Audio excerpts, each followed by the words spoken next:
Magandang araw mga kaibigan. Update lang po sa ating fund drive for the Brave 18 Marines. Maraming salamat sa mga nagpadala. Umabot na po ng 100,000 plus ang naipon na pera. At nakakatuwa, kahit mga kapatiran natin na hirap sa buhay, nagpapadala 5 pesos, 10, 15, 20, naipon. Dahil sa dami na nagpadala, yun, nakaipon na tayo ng sobra 100,000. Nakakuha ko ng bank account number and bank account name sa grupo ng Brave 18, ipapadala na natin bukas. Salamat po. So, yung mga gusto pang magpadala, ito na po yung bagong GCash number natin. Yung dati, napuno na. Nag-exceed na sa limit. Ito na ang padalhan. 0966 265-8480. Ulitin ko, baka hindi yun 0966-265-8480. Okay, may magandang post dito ni dating Congressman Mike Defensor, yung tungkol sa pagdalo ng Brave 18 sa tinatawag na Tulpo BRC hearing. Ako, kinakabahan ako matapang ang ating Brave 18, kaya nilang harapin yun. Kailang baka mamaya may makulong sila. Mabuti, sumulat na si Senator Alan Peter Cayetano. Nagbigay siya ng magandang advice sa Brave 18 Marines. Ito, kasagutan sa imbitasyon na dumalo bukas sa hearing ang Brave 18. Ito ang sulat. Okay, so nandito, naka-attach yung sulat ni SP Cayetano sa Brave 18 Marines, kaya ito ni Baligod. Sinamarize na lang niya. Okay. Ito ang sulat na natanggap namin mula kay Senate President Alan Peter Cayetano. Ang mga sumusunod ay ang mahalagang bahagi ng kanyang liham.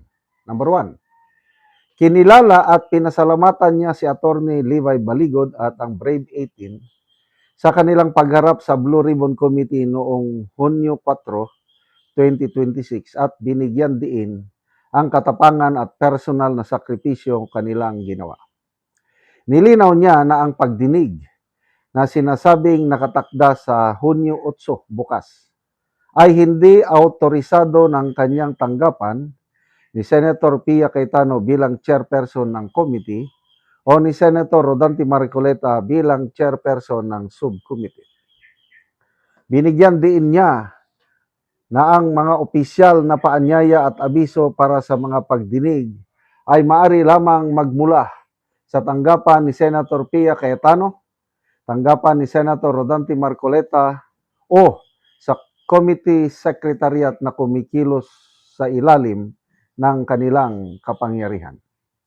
Nagbabala rin siya sa Brave 18 na maging maingat at tiyaking beripikado ang anumang paanyaya o kautosang natatanggap nila, lalo na sa gitna ng mga ulat ng banta ng pag-aresto at pagkakasangkot ng iba't ibang ahensya ng pamahalaan sa mga usaping may kaugnayan sa kanilang testimonya. Ayon sa liham, hindi matitiyak na ang mga pagdinig na isinasagawa ng walang paintulot ng mga nararapat na chairperson ay makapagbibigay ng parehong antas ng protection at procedural safeguards para sa mga testigo. Iginit din niya na walang sinumang testigo ang dapat makaranas ng pananakot o intimidasyon at na ang paghahanap ng katotohanan ay dapat isagawa sa isang patas, maayos at wastong proseso.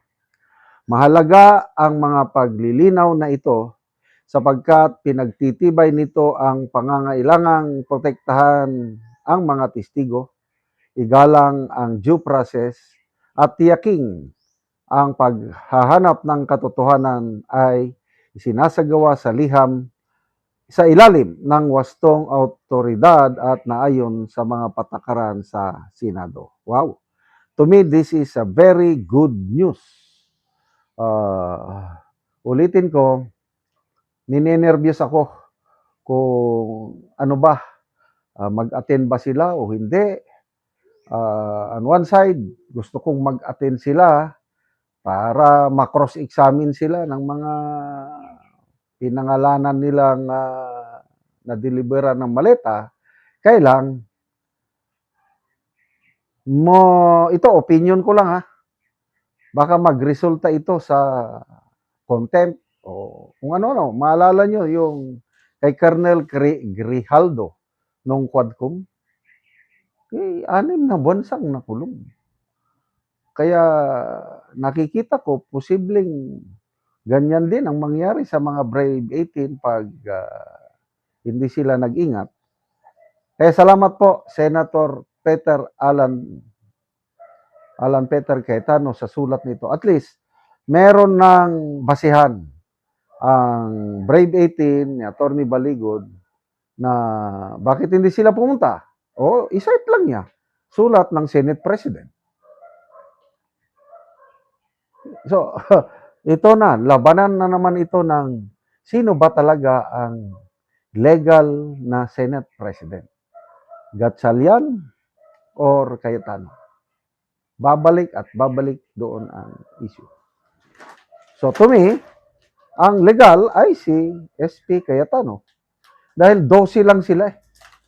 Not unless na mayroong pang 13, may babaliktad na naman yun. Tapos na ang usapin. Nagpahayag na si SP Cayetano, I will voluntarily step down if there are 13 among the senators na magpapaalis sa kanya sa pwesto. Ganun lang kasimple. Kasi yun naman ang nakalagay sa 1987 Constitution. Yun ang nakalagay sa Senate Rules. Active Senate Rules ngayon. Itong grupo ni na Gatchalian, Soto, Tulfo, iba yung iginigiit nila na Avellino Doctrine. To me, kahit hindi ako abogado, napakadaling intindihin. 1949 pa yun nangyari. 1935 Constitution ang basihan. Wala na ngayon ang 1935 Constitution.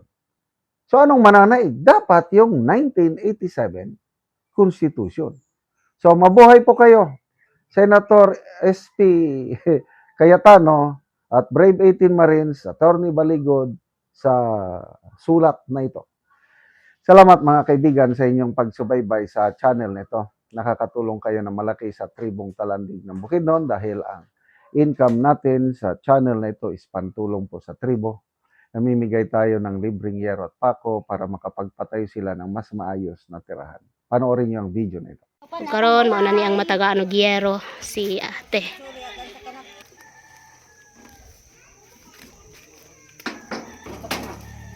So mo na ni ilang balay. Oh, so luoy gid kay sila oh.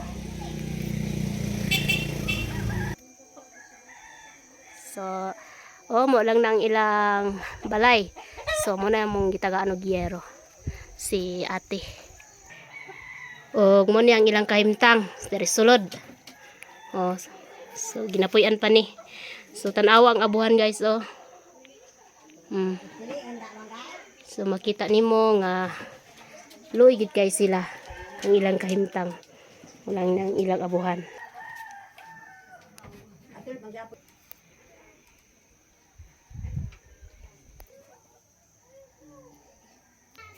O karon unsay imong masulti te nga natagaan kag yero nga suot ang inyong abuhan luoy kayo mo. Nagpasalamat gid ko sa Ginoo nga natagaan mig yero nga maatopan na gid ni among kuan Inyong abuhan. abuhan. O so pila na ni katuig day te? 6 years naman. So 6 years na so ginapuy-an pa gyud. So makita gid nimo. O so na kay anak te? Na ako'y anak tulo ka po. Pila imong edad? 25 So 25. Asa day mong bana te?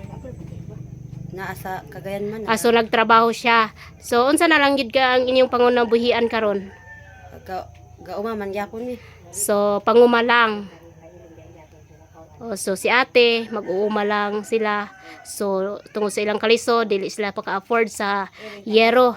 So natagaan man si ate. So makahimo na gyud siya og abuhan.